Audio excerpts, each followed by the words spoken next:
Recent news में आया है और जो मैं आपसे डिस्कस किया है इसका इस पे ईरान इंटरनेशनल न्यूज़ में इसके इकोनॉमिक्स में भी इस पे पॉइंट आउट किया है कि 2025 में China was importing 80% of Iranian oil, and this is also backed up by Business Today as well.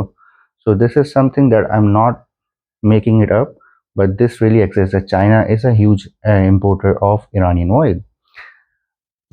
अभी हमने रिसेंट न्यूज़ सुनी कि ईरान के ऑयल डिपोज पे अटैक्स हो रहे हैं या इस तरह के ऑयल फैसिलिटीज़ को भी टारगेट किया जा सकता है।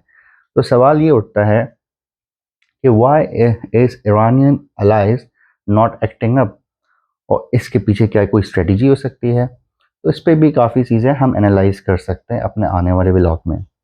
दूसरा ये है कि हमें ये भी पता है कि a lot of countries are moving to more renewable and other sources of energy.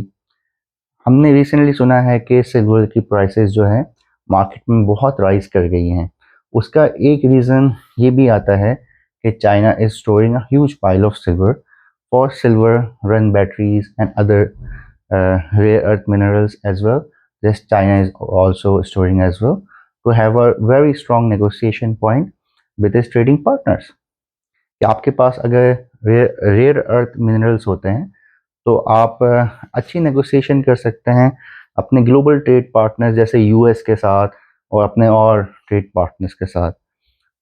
तो इंशाल्लाह आने वाले व्लॉग में हम ये भी डिस्कस करेंगे। Thank you guys, stay tune and like and subscribe.